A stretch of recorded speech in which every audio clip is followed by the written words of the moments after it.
Buenos días, mis queridos amigos, hermanos, familia de la fe. Que Dios nos bendiga en este nuevo día, en esta nueva oportunidad de vida que Dios nos da para poder compartir el mensaje de la palabra de Dios. Quiero, antes de compartir el tema que nos ocupa en esta mañana, recordarle y decirle que este próximo domingo volvemos a tener nuestros cultos presenciales. Los 2 domingos anteriores, lastimosamente, no pudimos hacerlo. Primero porque estábamos en un estado de excepción que culminó la semana pasada, y luego porque habíamos mencionado que este domingo pasado que nos acercamos a sufragar, era un poco crítico el hecho de la movilización primero y luego efectivamente la posible contaminación. Espero que Dios nos guarde, nos proteja, que no haya existido ninguna situación que afecte a pesar de nuestra comparecencia, que fue muy holgada, gracias a Dios. Obviamente era menos del tiempo que se requería para el sufragio, y parece que eso nos ayudó. Que Dios nos guarde, que la sangre preciosa de Cristo Jesús sea guardando nuestras vidas. Bueno, permítame recordarle una historia de una conversación que se dio de Jesucristo con sus discípulos. Con todos ellos era muy común y era muy cotidiano, por decirlo de algún modo, el que Jesucristo conversara de ciertos temas y cómo Él aborda estos temas con sus discípulos para conocer un poquito su humanidad, digamos, ¿no? Su condición, su pensamiento, sus sentimientos, sus emociones, etcétera, etcétera. Y allá, en el Evangelio de Mateo capítulo 16, dice que Jesús un momento estuvo conversando con sus discípulos y les dijo: bueno, y ustedes que andan conmigo y que también pues están en sus respectivos círculos sociales, familiares, ¿qué dice la gente? ¿Quién dice la gente que soy yo? ¿Qué opina la gente al respecto? Y comienzan a dar respuestas de la gente, sí, que hasta cierto punto llaman mucho la atención, pero no nos vamos a detener en esto, ¿no es cierto? Unos dicen que eres Juan el Bautista, que había sido decapitado poco tiempo antes. Otros piensan que eres Elías, que había sido arrebatado al cielo. Otros inclusive piensan que eres Jeremías, decían, ¿no? O sea, cosas sin razón. Y es Pedro, el Simón Pedro, este hombre que da mucho que hablar para bien y también advertir para mal, el que da la respuesta correcta. Dice: tú eres el Cristo, el Hijo del Dios viviente. Esa es la respuesta que le da Pedro. Y Jesús le dice: no, bienaventurado Simón, hijo de Jonás, porque esto no te lo reveló sangre ni carne, sino esto ha sido dado de parte de mi Padre mismo, ¿no es cierto? Y dice que a partir de ahí comenzó Jesús a hablarles respecto de lo que tenía que suceder precisamente como el Hijo de Dios, es decir, todo lo que estuvo profetizado respecto de la presencia del Hijo de Dios y el cumplimiento de su misión redentora, les comienza a hablar al respecto. Yo quiero compartirle en esta mañana un tema que es muy de todos, muy nuestro, muy humano, además, ¿sí?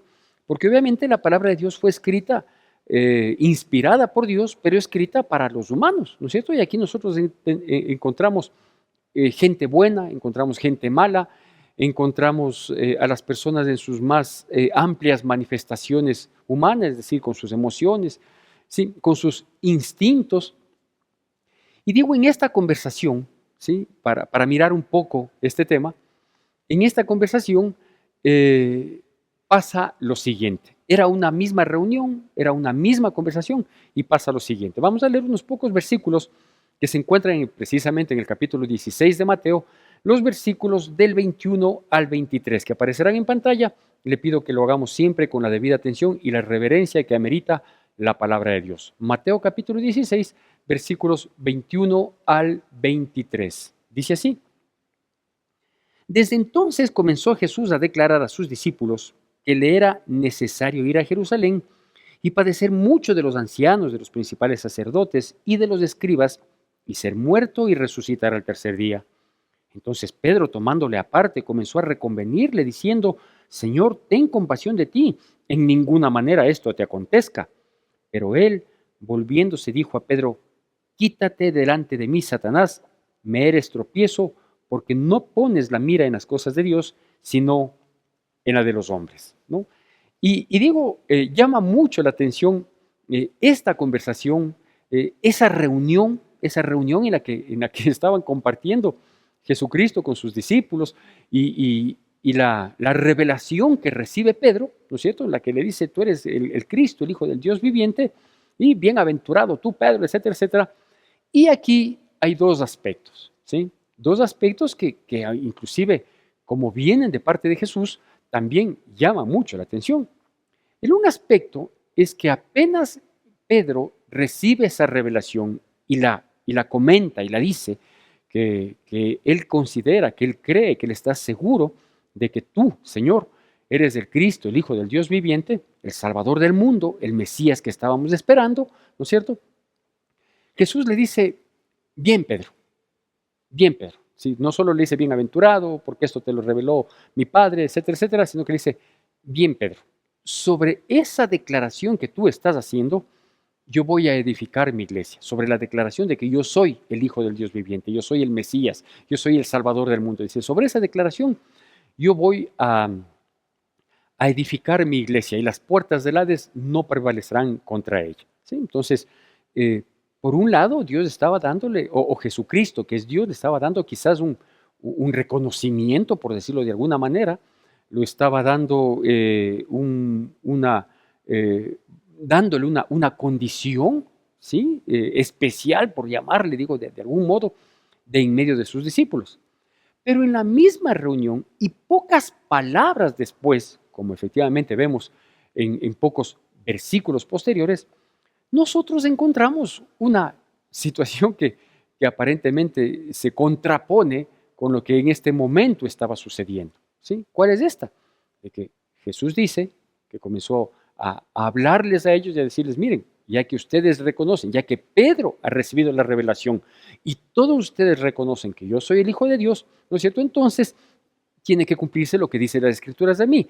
Por lo tanto, yo tengo que ir a Jerusalén, ahí voy a padecer, voy a ser perseguido, sentenciado, muerto y voy a resucitar el tercer día. O sea, comienza a aclararles todo lo que estaba dicho de él una vez que él ha sido plenamente reconocido. ¿Y qué pasó? Que Pedro le dice, no, no, Señor, ven por favor un momentito para acá. Dice que le llama aparte y le dice, no permitas que ese tipo de cosas suceda. Por favor, ten misericordia de ti mismo. ¿Cómo vas a permitir que vayas a Jerusalén y que padezcas y que te maten? O sea, por favor, ¿no es cierto? Bueno, y Jesús le da la respuesta, ¿no? Le dice, apártate, Satanás. Mire cómo Jesús le llama al mismo que acababa de recibir una revelación de esa índole, de que Él es el Cristo, el Hijo del Dios viviente. Segundos más tarde posiblemente, o minutos más tarde, muy pocos minutos más tarde, en medio de la misma reunión y conversación, le dice, apártate, Satanás, me eres tropiezo, porque no pones los ojos en la mira de Dios, sino en las cosas de los hombres. O sea, quieres humanamente evitar algo que es un plan divino, le estaba diciendo en otros términos. Bueno, pues este mismo Pedro tiene esa duplicidad de comportamiento, de emociones. En realidad son emociones, ¿no es cierto? Capítulo 26, este es el capítulo 16. Capítulo 26 le dice, cuando ya la situación se pone crítica, etcétera, etcétera, y en aquella cena en la que Jesús anuncia que va a ser traicionado por uno de los discípulos que estaban con él, ¿sí? Y que es necesario que se vaya cumpliendo la escritura, que él tenía que ser arrestado, sentenciado y llevado a la cruz, ¿sí? Dice, todos vosotros, Jesús les dice, todos vosotros se escandalizarán de mí en esta noche. Y Pedro salta y dice, no, yo no me voy a escandalizar. Es más, puedes contar conmigo. Si es que es necesario, yo voy a estar contigo hasta la muerte. ¿No es cierto? Sí. Igualmente, poco tiempo después, en este caso unas pocas horas después, el mismo Pedro, en el mismo capítulo 26 del Evangelio de Mateo, podemos ver que le traiciona, perdón, que le niega por 3 veces, la primera vez desconociéndolo, la segunda vez con juramento y la tercera vez con juramento y con maldición. Maldita sea, y te juro que yo no le conozco a ese hombre, ¿no es cierto? Entonces, estas cosas nos dejan ver un poco la humanidad que todos tenemos, por más cristianos que seamos, por más buenas gentes que seamos, por más disposición que tengamos, pues hay un aspecto de nuestra humanidad que muchas de las veces no es bien controlado, no es bien manejado, ¿no es cierto? ¿Cómo le vamos a llamar a a esta prédica que habla del instinto, del impulso que muchas veces termina a veces causando graves consecuencias en nuestras vidas? Pues le vamos a llamar de este modo: detente impulso, detente al impulso, ¿no es cierto? A esto que viene a contrarrestar lo que muchas veces nosotros, o por revelación, o por raciocinio en la mayoría de los casos, ¿no es cierto? O sea, nosotros razonados decimos, sí, esto es así, así debemos manejarnos, esto es lo correcto, porque pensamos, porque analizamos, ¿sí? Pero de pronto vea un impulso, dejar que el instinto reaccione, que el instinto se manifieste, puede acabar con nuestras vidas o puede traernos, sí, muchísimos problemas. Así que este tema se llama detente impulso. ¿Por qué? Porque los impulsos son aspectos o es una área de nuestra naturaleza propia humana, por lo tanto, de nuestra naturaleza pecaminosa, que aparece repentinamente, normalmente, sin ningún control y termina golpeando o a otras personas, o a nosotros mismos, o a las relaciones que tenemos de las personas, o a las condiciones que hemos logrado, muchas de las veces con dedicación, con empeño, con entrega, con esfuerzo, a veces un impulso, ¿sí? Que no se detiene, pues termina golpeando nuestras vidas. Mire el ejemplo que ponemos aquí de este gran hombre digno de ser estudiado como es Pedro, ¿sí? Por un lado, recibe una revelación de parte de Dios. Este es el Cristo, el Hijo del Dios viviente. Perfecto. Aparentemente se entiende, y creo que así es, que él conocía plenamente no solo lo que estaba diciendo, sino lo que eso implicaba. Si acaba de reconocer que Jesucristo es el Hijo del Dios viviente, entonces tenía que saber que efectivamente tenía que enfrentar las injusticias, la persecución, el dolor, el quebranto, la sentencia, la cruz y también la resurrección, ¿no es cierto? O sea, eso estaba dado, estaba dicho, estaba explicado en todo lo que nosotros conocemos como el Antiguo Testamento. Entonces se entiende que si Pedro, con el entendimiento y la revelación que acaba de tener, jamás podía haberle dicho a Jesucristo lo que vimos en los versículos que salieron en pantalla. Es decir, no cumplas esa misión, no hagas esas cosas. ¿Qué le estaba saliendo a Pedro? Le estaba saliendo su instinto de amor, de humanidad, de cariño, de compañerismo, de solidaridad, ¿no es cierto? De buscar el bienestar de su maestro. Entonces, no es que él deliberadamente lo dijo, ¿no es cierto? Sí, yo sé que tú eres el Cristo, pero no cumplas la función que vino a hacer el Cristo. No estaba diciendo eso, ¿no es cierto? Lo que estaba diciendo es, yo sé que tú eres el Cristo, me ha sido revelado que tú eres el Cristo, sí, pero el instinto, ese que hay que detenerlo, ese que hay que frenarlo, ¿sí? El instinto le dice, no permitas que tal cosa suceda, aunque eso estaba escrito y era necesario que se cumpla, ¿no es cierto? Podemos decir que ese instinto de Pedro, ¿sí? Cuando le dijo a Jesucristo, si es que es necesario voy contigo a la muerte, yo jamás me escandalizaré de ti, ni mucho menos, sí, nunca te negaría, en otros términos, ¿sí? Y de pronto terminó negando. Vea, ¿cuál fue el instinto? ¿La primera declaración de amor? ¿O fue el instinto el que le salió fruto del temor, fruto del susto de verse identificado con su maestro a quien le estaban condenando? Yo no sé. Lo que sí sé es que el instinto siempre que sale y no lo detenemos y no lo frenamos, ¿sí? Termina perjudicando nuestras vidas. Y en esas circunstancias yo me pregunto, ¿no? En algunos aspectos de nuestras vidas, como cristianos, como seres humanos, como miembros de una familia, como miembros de una sociedad, me pregunto y digo, vea, habemos personas, ¿sí? Y que Dios nos guarde, en realidad que Dios nos proteja.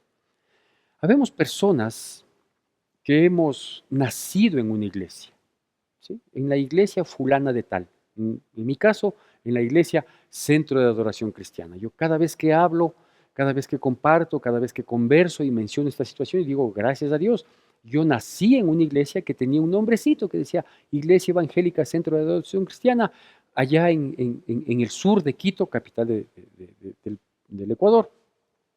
Y hoy pertenezco a esa iglesia Centro de Adoración Cristiana. Gracias a Dios. ¿Por qué digo gracias a Dios?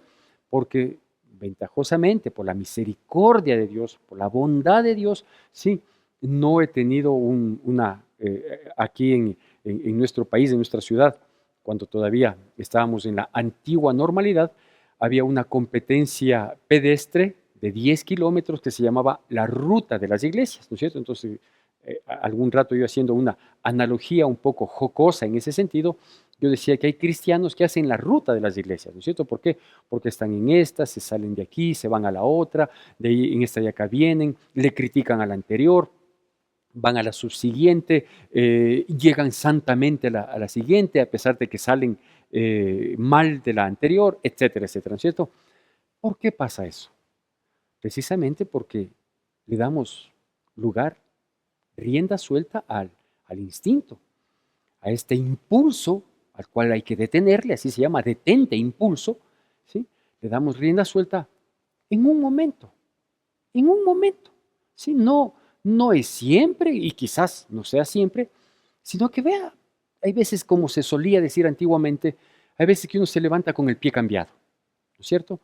Y no está de ánimo para aguantar una cosa, para asimilar una situación, y de pronto, vea, 5, 10, 15, 20 años, 30 años en una iglesia en la cual nació, creció, sirvió posiblemente, porque es imposible permanecer en la iglesia tanto tiempo sin servir, sin colaborar, sin apoyar, ¿no es cierto? Con la cual sufrió, en la cual arrimó el hombro y sostuvo la situación para, para sacar adelante en las distintas épocas de crisis que pasa una congregación, etcétera, etcétera. Y de pronto, vea, por ahí el impulso, ¿no? Pastor, me voy, me fui, ¿sí? Y ya no soporto más. Oye, y todo lo vivido, y todo lo pasado, y todo lo sufrido juntos, apoyando, todas esas lágrimas que trajeron como retribución una respuesta favorable de parte de Dios, como congregación, como familia de la fe. El impulso a veces nos termina sacando de las iglesias. Bueno, otra pregunta que hay en otra área de nuestras vidas, el matrimonio. Vea, yo sé que hay matrimonios, tristemente, que nacen divorciados. Es decir, cuando dos personas se casan y lo peor que podían haber hecho es eso, ¿no es cierto? Ahí más bien el instinto fue el que les impulsó a casarse. Pero hay matrimonios, y espero que seamos la mayoría, ¿no es cierto?, en que nos unimos después de tener un tiempo de noviazgo, de conocernos, de apreciarnos, y eso nos fue llevando a que cada vez el amor vaya creciendo y nos haga, nos guíe a que seamos nosotros o que tengamos la necesidad de compartir más tiempo, ya, y nos terminamos casando. Y en el matrimonio vamos creciendo en la relación, vienen luego los hijos, todo lindo, todo perfecto, ¿no es cierto? ¿Cómo tiene que darse? Con eso no estoy diciendo que no haya problemas, que no haya dificultades. Si la misma Biblia menciona en la primera carta de Corintios, capítulo 7, por ahí del 29, creo que es, no recuerdo bien, en el que dice que quien se casa tendrá aflicción en la carne. Es decir, ese proceso de ser dos para ser uno va a traer alguna situación, pero es mucho más lo que se logra, es mucho más lo que se vive, es mucho más lo que se comparte, ¿sí? Que lo que a la vuelta de la esquina, por un impulso, por una loquera, por una precipitación, ¿no es cierto?, puede terminarse. Porque se terminan a veces 5, 10, 15, 20, 30 años de matrimonio, 40 años de matrimonio. Y no es solo la medida del tiempo. Hay veces que se termina un matrimonio, ¿sí? Y al terminarse el matrimonio no solo se terminan X años de compartir, sino que se terminan las cosas vividas. Se terminan 2, 3 hijos, ¿no es cierto? Se termina un patrimonio, se terminan las experiencias, las felicidades, el gozo, las luchas que también se han tenido. ¿Por qué se terminan? Por un rato de ira, por un mal genio, por una ligereza, por una minifalda, como se suele decir, ¿no es cierto? porque de pronto apareció un hombre que inquietó a aquella mujer que venía manejándose bien, pero por ahí el sinvergüenza le dijo: qué bonitos ojos tienes debajo de esas dos cejas. O por ahí apareció una bonita que comenzó a inquietarle al hombre, una ligereza, cuestión de pocos días. Y digo pocos días porque puede ser, vea, quizás un par de meses, 3 meses, no sé, se me ocurre, pero versus toda una vida. ¿Sí? O por ahí apareció un mal amigo, una mala amiga que fue a influenciar de manera totalmente negativa, destructiva, ¿sí? Y ¡pum! Se toma la decisión: me separo, no quiero saber más, me divorcio, hasta aquí llegamos, no va más. A veces son impulsos, ¿no es cierto? Esos impulsos que son, hijo, como le digo, traen consecuencias, a veces algunas de ellas hasta cierto punto irreversibles, eh, no reconciliables.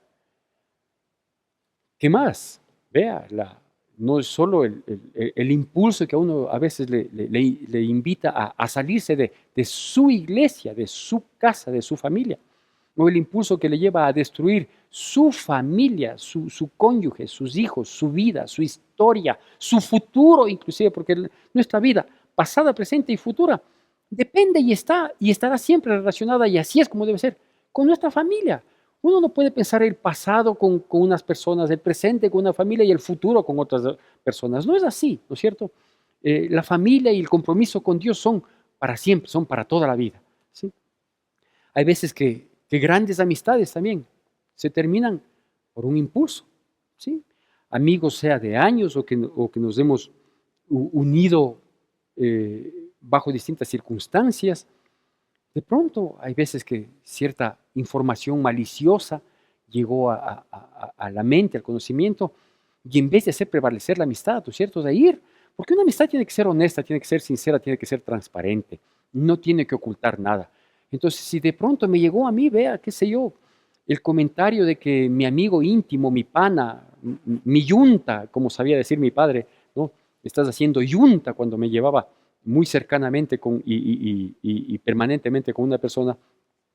A veces ese chévere amigo, esa chévere amistad, esa relación tan bonita y tan necesaria, tan saludable que uno tiene cuando encuentra un amigo, que tal como dice la Biblia, que cuando encontramos un amigo encontramos más que un hermano, ¿sí?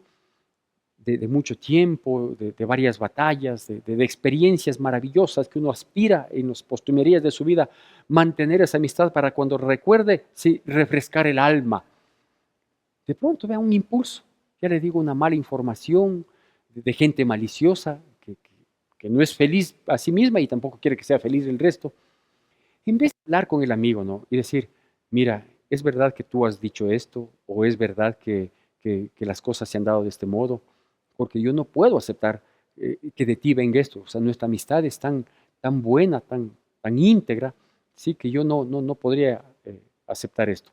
Entonces, si es que fue cierto, puede pedir perdón y continúe la amistad. Si no fue cierto, pues decir: ve, ¿sabes qué? Más bien ha habido esta mala intención de esta gente para separarnos, no entiendo el por qué, ¿sí? Y sostener. Pero no, a veces que a eso dijo mi amigo, como que si nunca lo has conocido, como que si nunca has vivido con él, como que si no sabes cuál es su comportamiento, su actitud, su pensamiento, como que si nunca sentiste ese cariño, ese amor tan puro y tan lindo que es de una amistad. No, ahí se acaba, ahí quedó. Y no vuelvo a hablar más. ¿Y si mañana mi amigo necesita de mí? ¿Y si yo necesito de él mañana? Pero se rompe. ¿Por qué? Porque no se detiene el impulso. Eso que te motiva a veces, esas emociones que se vuelven extremas, que no son analizadas, que no son meditadas, que no son pausadas, ¿sí? Y obviamente termina con esto. Y lo que es más triste, ¿no? O sea, no es solo en el matrimonio, no es solo en una amistad, en una sociedad, no es solo en el salirte de una congregación, sino que hay gente que se deja llevar por el impulso, ¿sí? Para salirse del cristianismo, para abandonar la causa de Cristo, ¿sí? Para echar por la borda, ¿sí? Dejar de lado todo lo que Dios ha tenido y tiene y tendrá en cada una de nuestras vidas. Y hay gente, yo he visto, ¿sí? Hay personas que me han comentado, me han dicho, pastor, ¿se acuerda de la hermanita fulana de tal que sabía venir a la iglesia y que era tan fiel y que era tan dispuesta y tan colaboradora y etcétera, etcétera? Sí, sí, claro, ¿cómo no me voy a acordar? Es difícil olvidarse de las personas que han dado su corazón a Cristo y su corazón a la obra de Dios. Dice, ya no es cristiana más. ¿Se acuerda del hermanito fulano de tal? Igual con similares características, ya no más cree en Dios, ¿sí? Ahora o está entregado al mundo o se ha ido en pos de otra, de otra doctrina, de una falsa doctrina, ¿sí? Y tristemente digo, me ha tocado ver, me ha tocado presenciar, me ha tocado vivir el dolor profundo que causa en el corazón del pastor, ¿sí? En el corazón del hermano en Cristo, de la familia de la fe, el saber que una persona se ha alejado. ¿Por qué? Por una pequeña locura. ¿Cuántos jóvenes comprometidos con Cristo Jesús? Sí, hombres y mujeres dispuestos que inclusive impacientaron la vida del pastor Santiago diciéndole, pastor, yo quiero colaborar, deme chance para ser parte del grupo de alabanza, deme chance para ser parte del grupo de los adolescentes, deme chance de esto, deme chance de predicar. Gente que se le veía, muchachos que se les veía y chicas, ¿no? Con toda una disposición, un ímpetu, unas ganas, un deseo ferviente. Sí, un enamorado, una enamorada, un traguito por aquí, una pitadita por acá, ¿sí?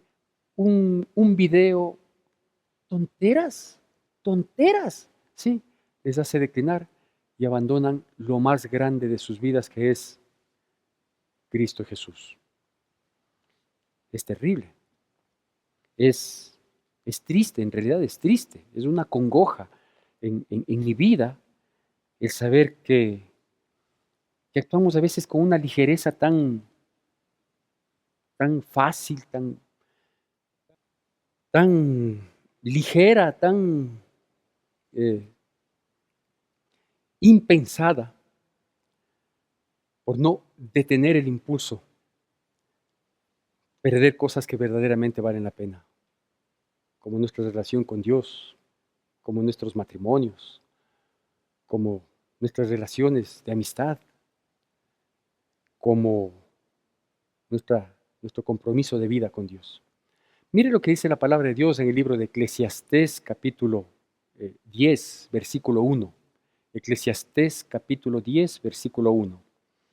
Dice, con atención y con reverencia a la palabra de Dios, y que usted lo puede ver en el video mismo. Las moscas muertas hacen heder y dar mal olor al perfume del perfumista.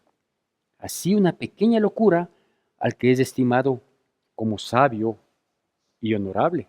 ¿Sí? Las moscas muertas hacen heder y dar mal olor al perfume del perfumista. Sí, una pequeña locura, una tontería, una situación de momento, una emoción extrema que se escapó y es manifestada o con palabras o con gestos, ¿no es cierto? Porque hay veces que uno sigue, yo no dije nada, pero la gesticulación o la actitud que uno comienza a adoptar es la que termina rompiendo lo que debería fortalecerse, ¿no es cierto? Situaciones importantes, trascendentes de nuestras vidas. Una pequeña locura.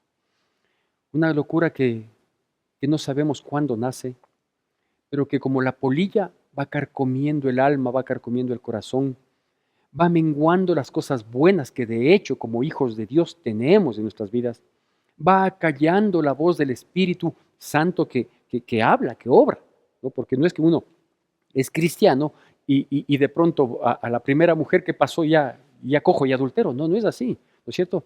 Sino que comienza a inquietar, comienza a molestar, comienza a impacientar, comienza a hacer perder la verdadera perspectiva de la vida, ¿sí? Y una locura puede acabar con todo.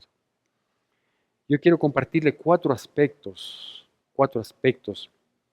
que causan estas pequeñas locuras. Estas palabras sueltas, estos gestos que nos desmerecen como seres humanos racionales y que pueden traer consecuencias críticas, como le digo, a futuro inclusive se vuelven, eh, se vuelven irreversibles y que es necesario que nosotros consideremos, porque hay que tomar en cuenta algo que es muy serio y necesario que nosotros lo, lo entendamos. Y es que cuando usted y yo aceptamos a Cristo Jesús en nuestro corazón con el propósito de seguir sus caminos, vino a morar en nosotros Dios mismo, el Dios Espíritu Santo, vino a morar con nosotros. ¿Sí? ¿Para qué? Entre muchas otras cosas, como consolarnos, como guiarnos, como alentarnos, como iluminarnos, detener el instinto, detener el impulso. ¿Sí? Es decir, no actúes precipitadamente, tranquilo, piensa, medita y luego toma una decisión. Impulso, detente. ¿Quién lo puede hacer? El Espíritu Santo. Y estos cuatro aspectos digo que pueden causarnos eh, graves consecuencias. Le quiero compartir y van a salir ahí en pantalla. El primero es que el instinto se opone a la razón. El instinto se opone a la razón.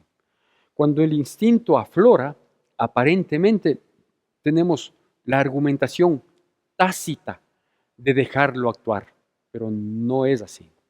El instinto se opone a la razón. ¿Por qué? Porque el instinto no piensa, porque el instinto no medita, porque el instinto no analiza. El instinto simplemente, ¡boom!, sale y actúa, y destruye, y golpea, y afecta, ¿no es cierto? Primer aspecto.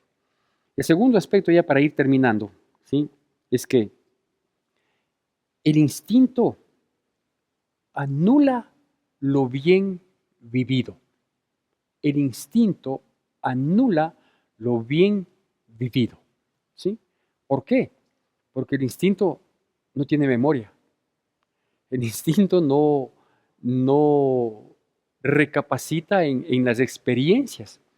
El instinto no mira resultados anteriores, ¿sí? Y tampoco calcula los resultados posteriores. El instinto, el impulso simplemente actúa. ¿Sí? Es como la piedra que uno lanza hacia un cristal y aunque en medio camino uno se arrepienta, no por eso la piedra va a detener su trayecto y termina golpeando y afectando. El tercer aspecto es que el instinto no tiene arrepentimiento, la razón sí. El instinto no tiene arrepentimiento. Es decir, si algún rato dejamos que el instinto y el impulso actúen en nuestras vidas y eso nos trajo consecuencias críticas, dolorosas, ¿sí? No por eso va a dejar de volver a salir ese instinto. Va a volver a salir.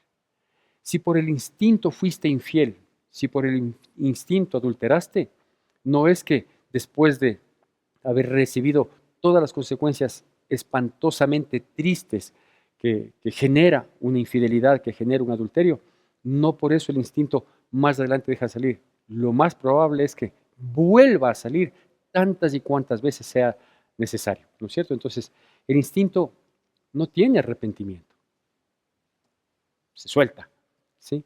La razón sí. La razón sí puede arrepentirse, porque la razón analiza, mira, observa, ¿no es cierto? Y el último aspecto que podemos decir es que el instinto puede acabar con un testimonio. El instinto puede acabar con un testimonio. Mire, un buen padre, una buena madre, un buen hijo, un buen pastor, un buen gerente, una buena persona en el ámbito que sea, un buen trabajador, en el ámbito que sea, que se ha ganado su testimonio a pulso, con perseverancia, con constancia. Un testimonio, ganarse un testimonio, tener un testimonio de vida, no es algo de hoy a mañana, ¿no es cierto? Un testimonio de vida se lo forja en muchos años, ¿sí? A fuerza de humildad, de sencillez, de compromiso con Dios. Pero a veces, vea, dejamos actuar al instinto y puede acabar. Como las moscas muertas hacen heder y dar mal olor al perfume del perfumista, así una pequeña locura, una palabra, un gesto, una decisión ligera, Nosotros hemos sido llamados a ser más que vencedores en Cristo Jesús. Me habría encantado poder decirle, como conclusión de esta charla, cómo mágicamente podemos controlar y detener a ese impulso. Pero no es así. Esto es cuestión de decisión, ¿sí? Y perseverancia en una relación plena y perfecta con Dios, honesta, transparente con Dios, porque el único que puede controlar nuestros impulsos para evitarnos tragedias posteriores es Dios. A afirmar de mejor manera nuestra relación para que Él controle nuestros impulsos y nuestros instintos. Que Dios nos bendiga poderosamente en Cristo Jesús y si así lo permite, estaremos el día domingo compartiendo un nuevo mensaje, tanto aquí en la congregación como a través de estos medios.